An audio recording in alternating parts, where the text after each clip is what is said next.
Okay, this is Sean, back again from strategic to tactical. In this segment, I will go over this past week's Facebook trade. I went over it last week on our my tactical potential tactical setups. So, all right, let me just start right off the bat. Try to make this not as long-winded as usual. Anyway, I will first start off with what my thought process was with the Facebook trade. If you didn't watch last week, so we have this nice little consolidation, if you will, since the earnings gap kind of almost filled the gap, not quite, but got real close, and then it started to leak back higher here, and holding above these shorter term moving averages, which was also positive. But what I got interested in here was then it really started to get a little tight. There was this one day where they kind of tried to drop it, couldn't do it, came back right back, and then you had this real inside day here on the 25th, and again, just my focus was this level right here, the high of the 19th, roughly 75.5 area. I also saw that it had been relatively weak versus the market, but this day right here, it actually peaked a little positive. So I figured, even though the market was somewhat overbought, at least I thought on a risk-reward basis. I hate to use the word overbought, but after such a move that we've had, it is a little tough to buy breakouts, right? So, but I figured, what? Let me, I have I'll put my short-term algorithm to work, which kind of keeps will cut my risk usually quite keep my risk real tight. I figured it might be worth a shot here, especially after the move we saw on Twitter that started last Friday. So I figured, hey, you know what? They may come for Facebook. LinkedIn has had a great August. Why not come for Facebook at this point? So again, volume was also trailing off here. So I figured, at some point, the volume will come back in Facebook, and it might as well try to make a run at these highs here from the earnings. Well, this is a daily chart, so basically what did happen here, let me get to that where we were. So without belaboring the point, we all know what happened, but excuse me, on the 26th we actually had a nice breakthrough. That level actually closed right near the highs. If we're looking great here. The only thing that I was somewhat not alarming, but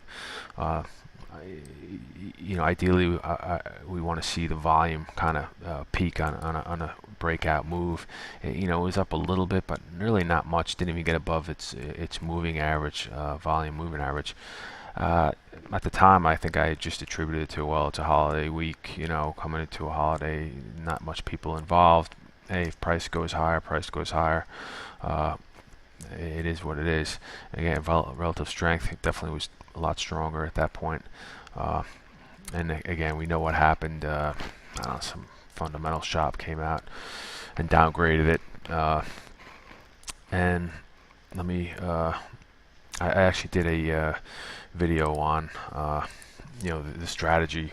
It was a pre-market video, what to do in regards to that sort of disaster, and again, it's part of the game, getting stuck in a position, and some kind of news comes out, and there you are, what are you going to do? You got to take it as it comes. But this is the intraday, so this was the algorithm. We bought the level. I think I had it programmed 75.61, so it bought here, and again, it just kind of ran and made a nice run here.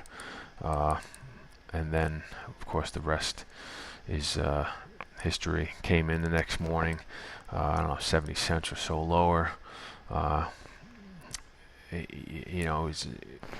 And again, the key here is, the way I look at it is, all right, I'll give it a chance to open, and if it's really good, it should recover and never look back, right? That opening print should kind of be near the lows, and you see that sometimes when a stock is definitely has some buy interest.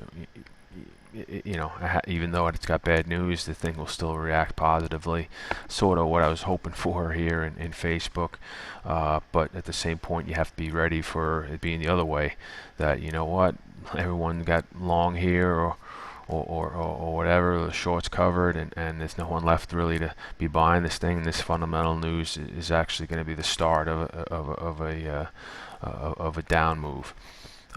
In this case, again, the intraday algorithm has a real tight risk metric, you know, and it sort of has, I have it programmed for, you know, hey, when something caps against you, it's going to be real quick to get out, and you see here, it's pretty much right off the open, kind of. It kicked me out of most of the position, just above 75 and a quarter, and then the rest of it, yeah, around the same price.